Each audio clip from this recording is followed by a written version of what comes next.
mystical science of the pineal gland, is really thinking of the pineal gland as the brain's radio receiver. And it can only be activated through a certain process. When this latent system switches on, the arousal that's created is energy moving from the body right up into the brain. And that energy rushes all the way up into the pineal gland. The moment that happens, the brain goes into what's called gamma brainwave patterns. They're having a full-on sensory experience without their senses. And whatever's going on between their ears, the vision that they're having, they're not visualizing. It's happening to them. And the person now is literally in a whole nother world. They're in another dimension. That's why the pineal gland is called the third eye, because it's a profound vision. Once the autonomic nervous system switches on and it goes into gamma brainwave patterns, that radio receiver has tiny little calcite crystals, stacked rhombohedrons that are on top of each other. And those crystals begin to shimmer.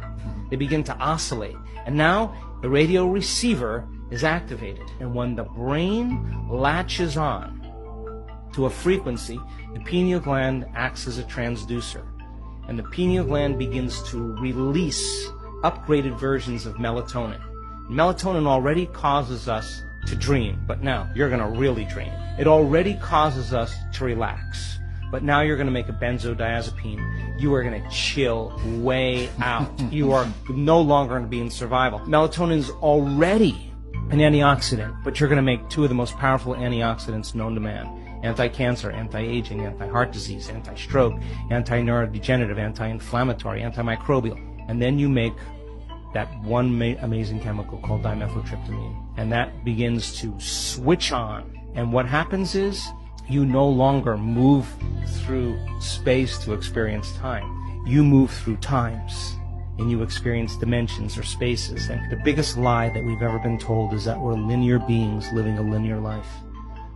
We are dimensional beings living a dimensional life. And when the doors of dimension open to you and you get a glimpse of how big this really is, you are going to care less about politics. You're going to care less about who's famous and who isn't, because you're going to realize you're all of that and more. We have people that have switched this system, this latent system on, and they have a greater understanding of who they really are.